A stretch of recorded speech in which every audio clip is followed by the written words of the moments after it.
ألف لام را تلك آيات الكتاب المبين إنا أنزلناه قرآنا عربيا لعلكم تعقلون نحن نقص عليك أحسن القصص بما أوحينا إليك هذا القرآن وإن كنت من قبله لمن الغافلين إذ قال يوسف لأبيه يا أبت إني رأيت 11 كوكبا والشمس والقمر رأيتهم لي ساجدين قال يا بني لا تقصص رؤياك على إخوتك فيكيدوا لك كيدا إن الشيطان للإنسان عدو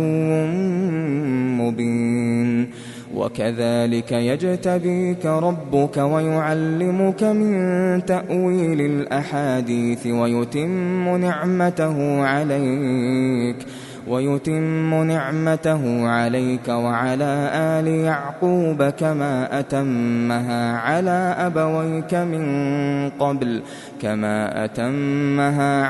أبويك من قبل إبراهيم وإسحاق إن ربك عليم حكيم لقد كان في يوسف وإخوته آيات للسائلين إذ قالوا ليوسف وأخوه أحب إلى أبينا منا ونحن عصبة إن أبانا لفي ضلال مبين اقتلوا يوسف أو اطرحوه أرضا يخل لكم وجه أبيكم وتكونوا من بعده قوما صالحين قال قائل منهم لا تقتلوا يوسف وألقوه في غيابة الجب يلتقطه بعض السيارة إن كنتم فاعلين قالوا يا أبانا ما لك لا تأمنا على يوسف وإنا له لناصحون أرسله معنا غدا يرتع ويلعب وإنا له لحافظون قال إني ليحزنني أن تذهبوا به وأخاف أن يأكله الذئب وأنتم عنه غافلون قالوا لئن أكله الذئب ونحن عصبة إنا إذا لخاسرون فلما ذهبوا به وأجمعوا أن يجعلوه في غيابة الجب وأوحينا إليه لتنبئنهم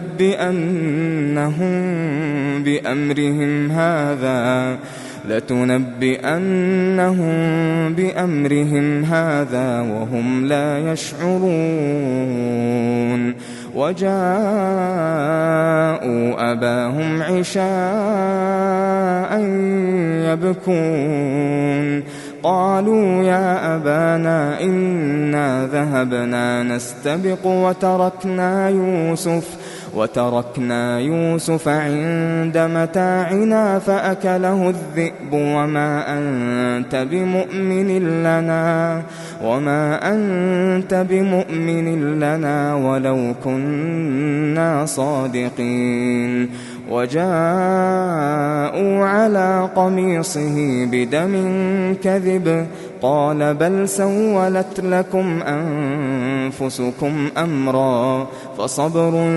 جميل والله المستعان على ما تصفون وجاءت سيارة فأرسلوا واردهم فأدلى دلوه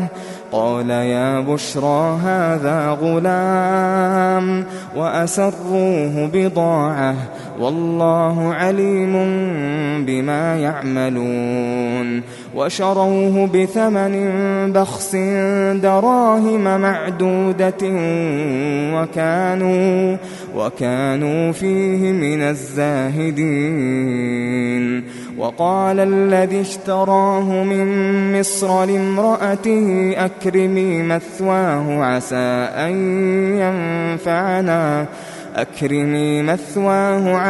أن ينفعنا أو نتخذه ولدا وكذلك مكنا ليوسف في الأرض ولنعلمه من تأويل الأحاديث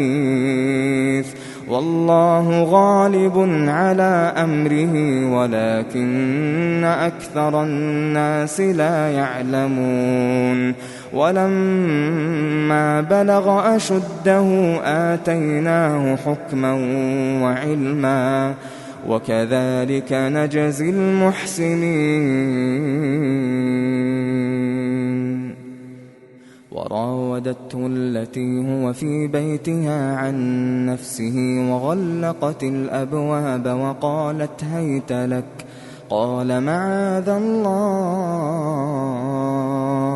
قال معاذ الله إنه ربي أحسن مثواي إنه لا يفلح الظالمون ولقد همت به وهم بها لولا أن رأى برهان ربه كذلك لنصرف عنه السوء والفحشاء إنه من عبادنا المخلصين واستبق الباب وقدت قميصه من دبر وألف يا سيدها لدى الباب قالت ما جزاء من أراد بأهلك سوءا إلا أن يسجن أو عذاب أليم قال هي راودتني عن نفسي وشهد شاهد من أهلها إن كان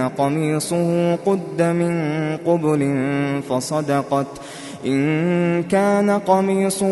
قد من قبل فصدقت وهو من الكاذبين وإن كان قميصه قد من دبر فكذبت وهو من الصادقين فلما رأى قميصه قد من دبر قال إنه من كيدكن إن كيدكن عظيم يوسف أعرض عن هذا واستغفري لذنبك إنك كنت من الخاطئين وقال نسوة في المدينة امرأة العزيز تراود فتاها عن نفسه قد شغفها حبا إنا لنراها في ضلال مبين فلما سمعت بمكرهن أرسلت إليهن وأعتدت لهن متكأ وآتت كل واحدة منهن سكينا وقالت اخرج عليهن فلما رأينه أكبرنه وقطعن أيديهن وقلن حاش لله ما هذا بشرا إن هذا إلا ملك كريم قالت فذلكن الذي لمتنني فيه ولقد راودته عن نفسه فاستعصم ولئن لم يفعل ما آمره ليسجنن وليكون من الصاغرين قال رب السجن أحب إلي مما يدعونني إليه وإلا تصرف عني كيدهن أصب إليهن وأكن من الجاهلين فاستجاب له ربه فصرف عنه كيدهن إنه هو السميع العليم ثم بدا لهم من بعد ما رأوا الآيات ليسجننه حتى حين ودخل معه السجن فتيان قال أحدهما إني أراني أعصر خمرا وقال الآخر إني أراني أحمل فوق رأسي خبزا تأكل الطير منه نبئنا بتأويله إنا نراك من المحسنين قال لا يأتيكما طعام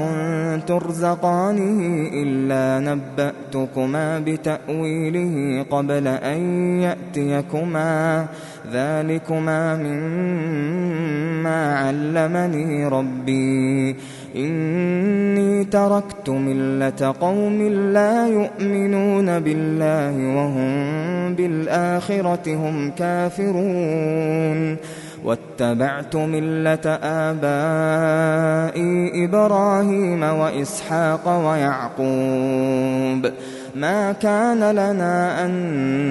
نشرك بالله من شيء ذلك من فضل الله علينا وعلى الناس ولكن أكثر الناس لا يشكرون يا صاحبي السجن أأرباب متفرقون خير أم الله الواحد القهار ما تعبدون من دونه إلا أسماء سميتموها أنتم وآباؤكم ما أنزل الله بها من سلطان إن الحكم إلا لله أمر ألا تعبدوا إلا إياه ذلك الدين القيم ولكن أكثر الناس لا يعلمون يا صاحبي السجن أما أحدكما فيسقي ربه خمرا وأما الآخر فيصلب فتأكل الطير من رأسه قضي الأمر الذي فيه تستفتيان وقال للذي ظن أنه ناج منهما اذكرني عند ربك فأنساه الشيطان ذكر ربه فلبث في السجن 9 سنين وقال الملك إني أرى 7 بقرات سمان يأكلهن 7 عجاف و7 سنبلات خضر وأخر يابسات يا أيها الملأ أفتوني في رؤياي إن كنتم للرؤيا تعبرون قالوا أضغاث أحلام وما نحن بتأويل الأحلام بعالمين وقال الذي نجا منهما وادكر بعد أمة أنا أنبئكم بتأويله فأرسلون يوسف أيها الصديق أفتنا في 7 بقرات سمان يأكلهن 7 عجاف و7 سنبلات خضر وأخر يابسات لعلي أرجع إلى الناس لعلهم يعلمون قال تزرعون 7 سنين دأبا فما حصدتم فذروه في سنبله إلا قليلا مما تأكلون ثم يأتي من بعد ذلك 7 شداد يأكلن ما قدمتم لهن إلا قليلا مما تحصنون ثم يأتي من بعد ذلك عام فيه يغاث الناس وفيه يعصرون وقال الملك ائتوني به فلما جاءه الرسول قال ارجع إلى ربك فاسأله ما بال النسوة اللاتي قطعن أيديهن إن ربي بكيدهن عليم قال ما خطبكن إذ راوتن يوسف عن نفسه قلنا حاش لله ما علمنا عليه من سوء قالت امرأة العزيز الآن حصحص الحق أنا راودته عن نفسه وإنه لمن الصادقين ذلك ليعلم أني لم أخنه بالغيب وأن الله لا يهدي كيد الخائنين وما أبرئ نفسي إن النفس لأمارة بالسوء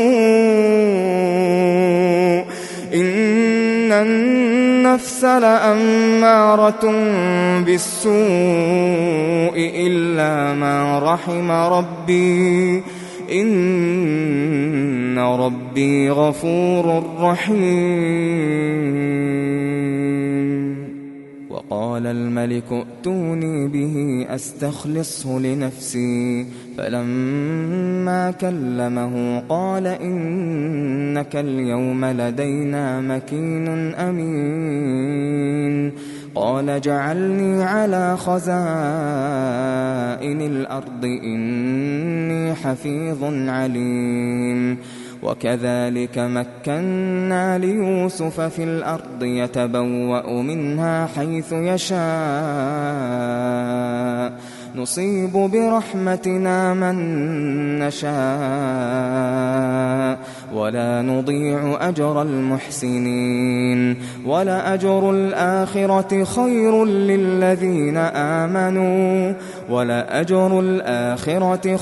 للذين آمنوا وكانوا يتقون وجاء إخوة يوسف فدخلوا عليه فعرفهم وهم له منكرون ولما جهزهم بجهازهم قال ائتوني بأخ لكم من أبيكم ألا ترون أني أوفي الكيل وأنا خير المنزلين فإن لم تأتوني به فلا كيل لكم عندي ولا تقربون قالوا سنراود عنه أباه وإنا لفاعلون وقال لفتيانه اجعلوا بضاعتهم في رحالهم لعلهم يعرفونها إذا انقلبوا إلى أهلهم لعلهم يرجعون فلما رجعوا إلى أبيهم قالوا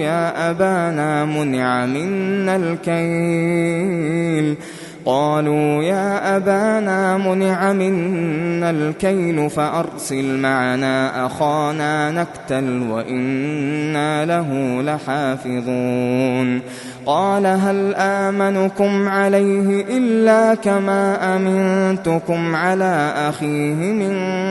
قبل فالله خير حافظا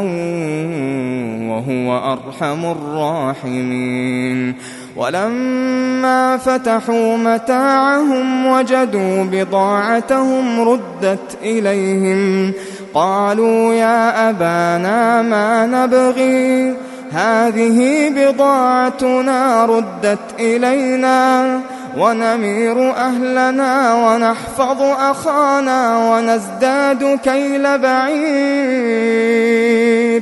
ذلك كيل يسير قال لن أرسله معكم حتى تؤتون موثقا من الله لتأتونني به إلا أن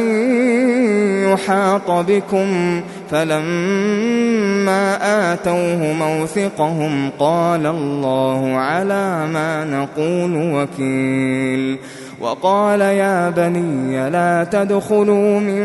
باب واحد وادخلوا من أبواب متفرقة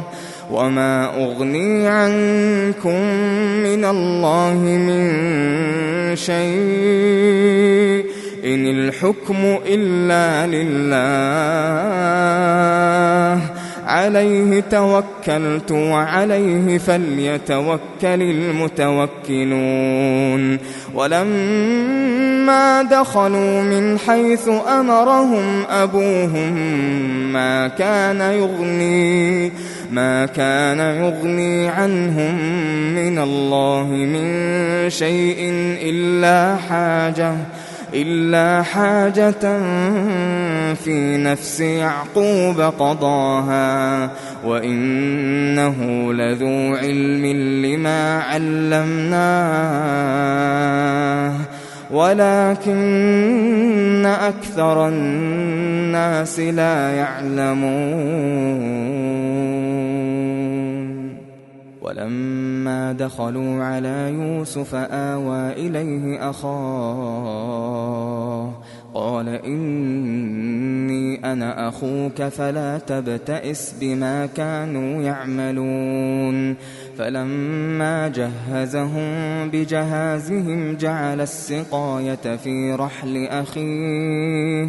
ثم أذن مؤذن أيتها العير إنكم لسارقون قالوا وأقبلوا عليهم ماذا تفقدون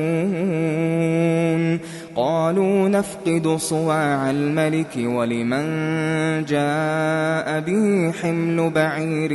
وأنا به زعيم قالوا تالله لقد علمتم ما جئنا لنفسد في الأرض وما كنا سارقين قالوا فما جزاؤه إن كنتم كاذبين قالوا جزاؤه من وجد في رحله فهو جزاؤه كذلك نجزي الظالمين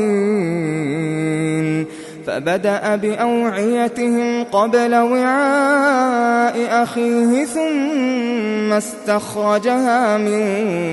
وعاء أخيه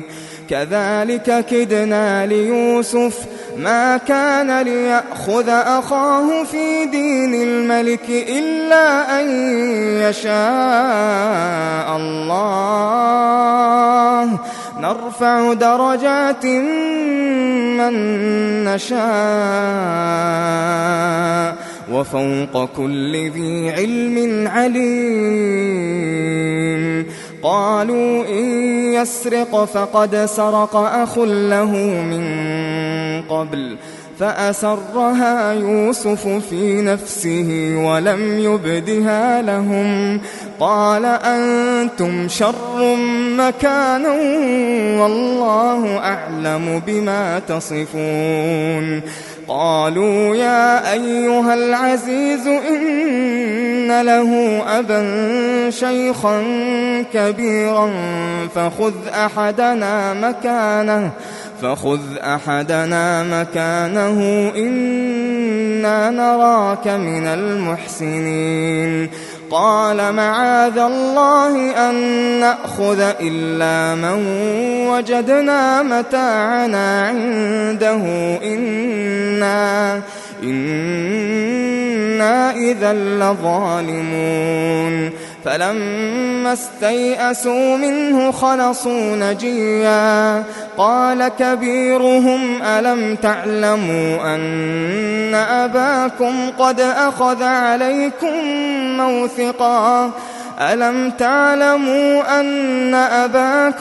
أخذ عليكم موثقا من الله ومن قبل ما فرطتم في يوسف فلن أبرح الأرض حتى يأذن لي أبي أو يحكم الله لي وهو خير الحاكمين ارجعوا إلى أبيكم فقولوا يا أبانا إن ابنك سرق وما شهدنا إلا بما علمنا وما كنا للغيب حافظين واسأل القرية التي كنا فيها والعير التي أقبلنا فيها وإنا لصادقون قال بل سولت لكم أنفسكم أمرا فصبر جميل عسى الله أن يأتيني بهم جميعا إنه هو العليم الحكيم وتولى عنهم وقال يا أسفا على يوسف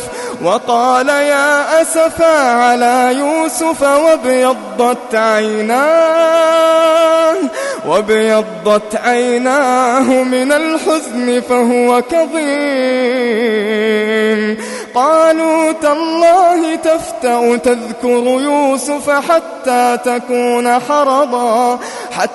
تكون حرضا أو تكون من الهالكين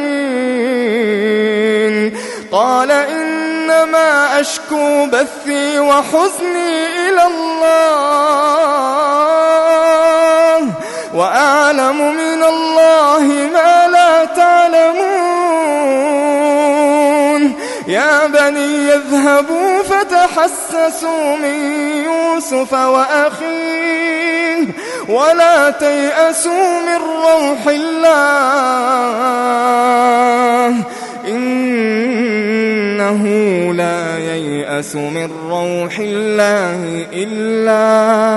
إنه لا ييأس من روح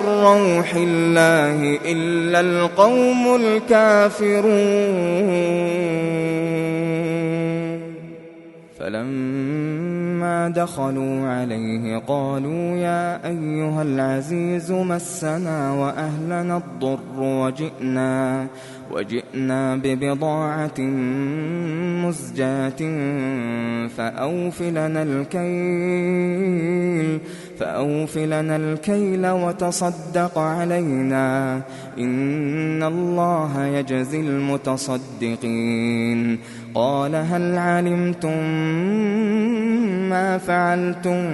بيوسف وأخيه إذ أنتم جاهلون قالوا أئنك لأنت يوسف قال أنا يوسف وهذا أخي قد من الله علينا إنه من يتق ويصبر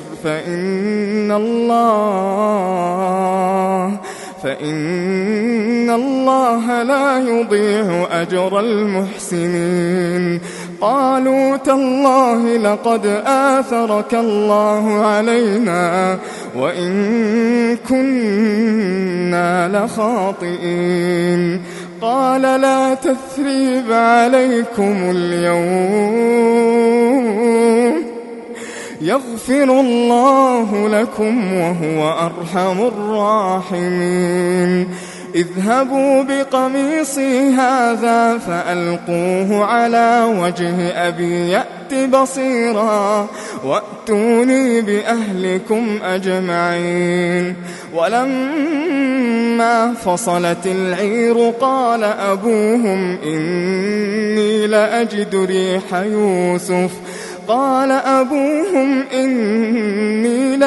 ريح يوسف لولا أن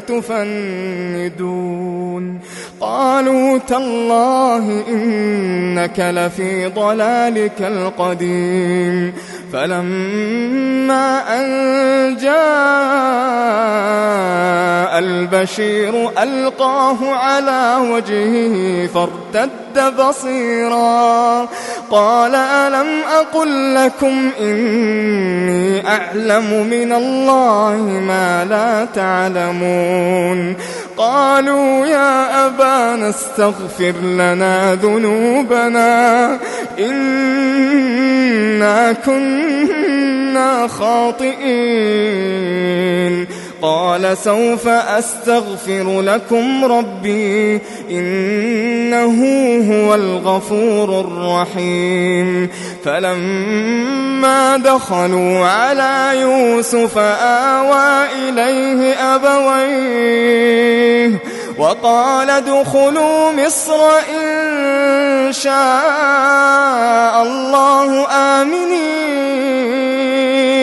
ورفع أبويه على العرش وخروا له سجدا وقال يا أبت هذا تأويل رؤياي من قبل قد جعلها ربي حقا وقد أحسن بي إذ أخرجني من السجن وجاء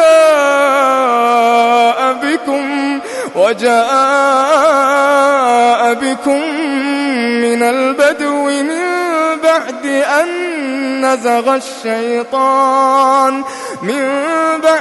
أن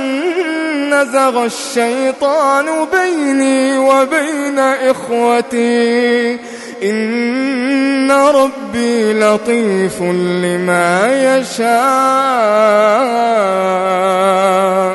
إنه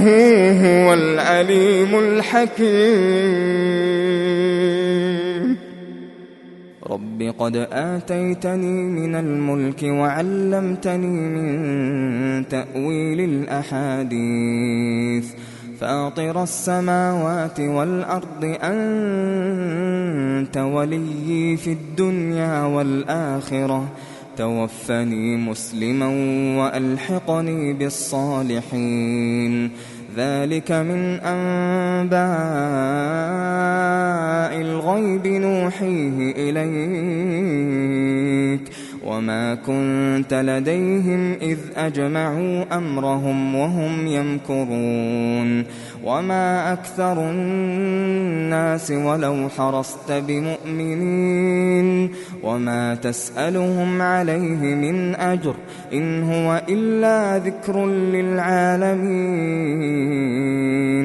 وكأين من آية في السماوات والأرض يمرون عليها وهم عنها معرضون. وما يؤمن أكثرهم بالله إلا وهم مشركون. أفأمنوا أن تأتيهم غاشية من عذاب الله أو تأتيهم الساعة بغتة وهم لا يشعرون. قل هذه سبيلي أدعو إلى الله على بصيرة أنا ومن اتبعني وسبحان الله وما أنا من المشركين وما أرسلنا من قبلك إلا رجالا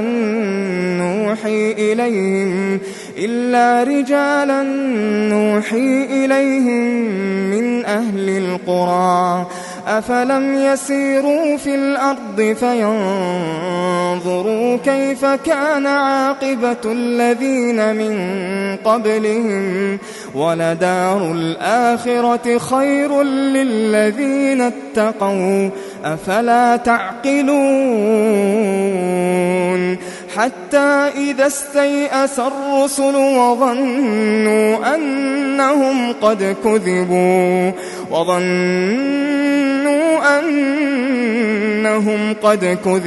جاءهم نصرنا فنجي من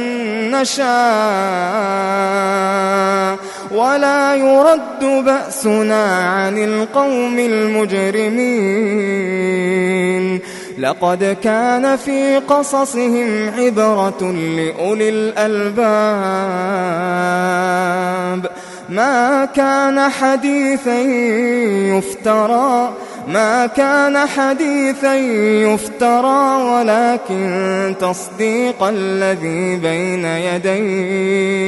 ولكن تصديق الذي بين يديه